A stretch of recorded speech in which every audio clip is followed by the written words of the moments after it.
नमस्कार मंडळी, आरतीज रेसिपी मराठीमध्ये तुम्हा सर्वांचे खूप खूप मनापासून स्वागत। मुलांच्या शाळा सुरू झालेल्या आहेत। सगळ्या आयांचा एकच प्रश्न, मुलांच्या टिफिनला काय द्यायचं जे पौष्टिक असेल, मुलं आवडीने संपवून आणतील आणि सकाळच्या घाईत लवकर तयार होईल।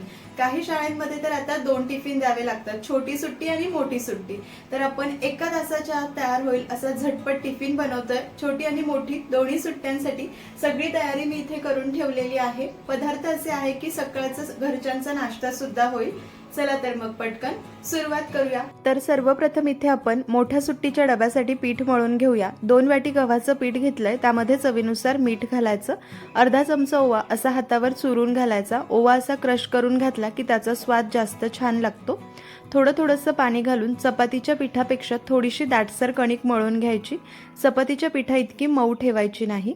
छान अशी कणिक आपण इथे मळून घेऊया। सुरुवातीलाच कणिक मळून बाजूला ठेवली की पुढची तयारी करेपर्यंत ही छान मुरली जाते, जास्त तिंबत वगैरे बसण्याची गरज नाही। कणिक छान मळून घेतलेली आहे, झाकून पुढची तयारी करेपर्यंत मुरण्यासाठी बाजूला ठेवूया। आता छोट्या सुट्टीच्या डब्यासाठी म्हणजेच नाश्त्यासाठी एक मिश्रण तयार करूया।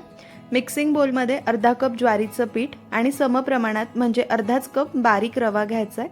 त्यामध्ये पाव कप दही घालायचं आहे। दही ताजं असावं, जास्त आंबट दही घ्यायचं नाही। चवीनुसार मीठ आणि अगदी चिमूटभर हळद घालायची आहे। हळद सुद्धा खूप जास्त घालायची नाही। सुरुवातीला पाणी वगैरे काही न घालता हे सर्व साहित्य व्यवस्थित असं मिक्स करून घ्यायचं आहे।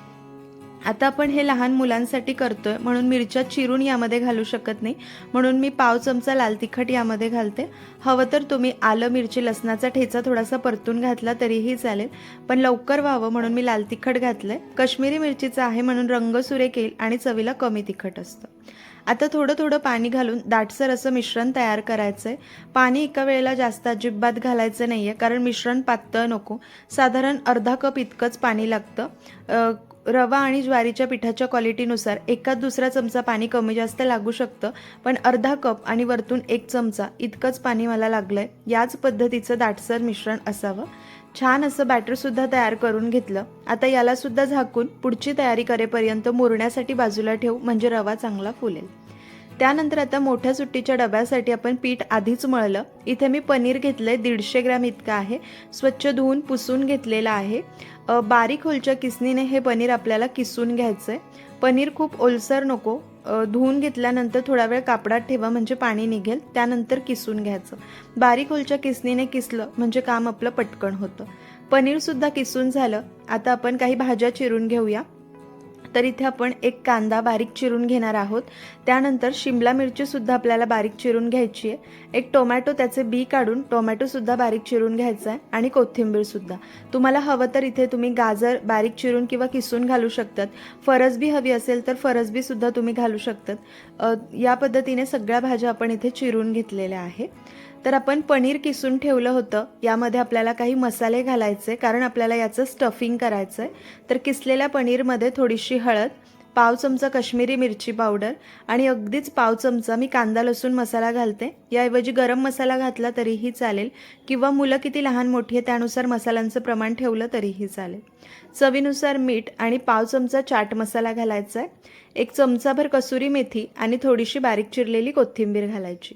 सर्व साहित्य व्यवस्थित मिक्स करायचं। मोठ्या सुट्टीच्या डब्यासाठी आपण पनीर पराठे करतोय, तर हे सारण मस्त असं तयार झालेलं आहे। छान असं आपण बाजूला ठेवूया।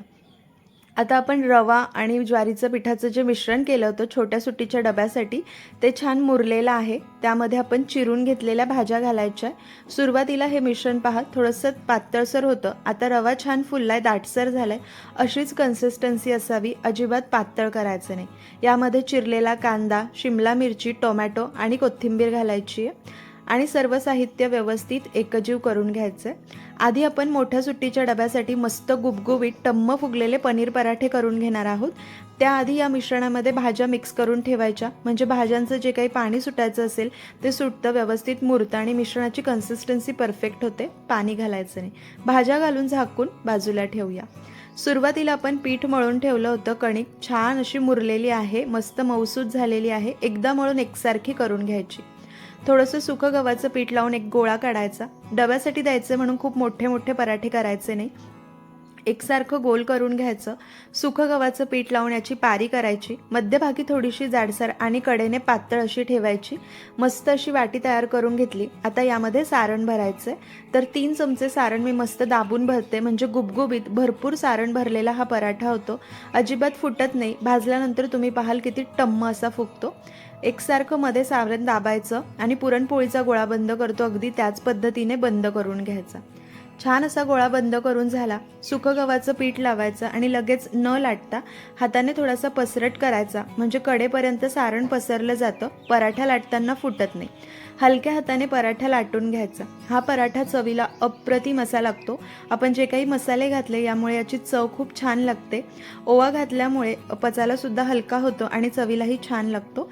दोन्ही बाजूने उलटून पलटून मध्यम जाडीचा लाटायचा. एकसारखा पराठा लाटला, कडेपर्यंत सारण पसरलेलं आहे. आता आपण अजून एक पराठा लाटून घेऊया. मुलांच्या डब्याचं एकदा लाटून घ्यायचं. त्यांचे डबे झाले की मग आपण पुढचे लाटू शकतो. तर इथे मी थोडंसं पीठ एक्स्ट्रा मळून घेतलं होतं, कारण ते मला लागणार आहे. तुम्ही तुमच्या गरजेप्रमाणे सारण आणि पीठ करून घेतलं तरीही चालेल. एक पराठा लाटून तो भाजेपर्यंत दुसरा आपला लाटून होतो. पण आता इथे मला व्हिडिओ करायचा, सगळ्या गोष्टी मलाच करावे लागतात, म्हणून मी 2 पराठे एकदाच लाटून घेते आणि एकदमच भाजून घेईल. एरवी एक पराठा लाटला की दुसरा भाजेपर्यंत पुढचा लाटून होतो.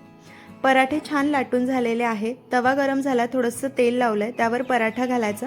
मध्यम आचेवरती भाजायचा. वरतून बबल्स आले की उलटून घ्यायचा. आता मात्र गॅस मोठा करायचा.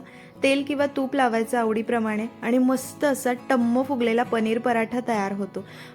गार झाल्यानंतर सुद्धा मस्त मऊसूद आणि फ्लेवरफुल लागतो.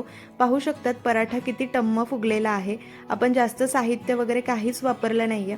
साध्या सोप्या पद्धतीने लहान मुलांपासून मोठ्यांपर्यंत सगळ्यांना आवडेल असा हा पनीर पराठा आहे.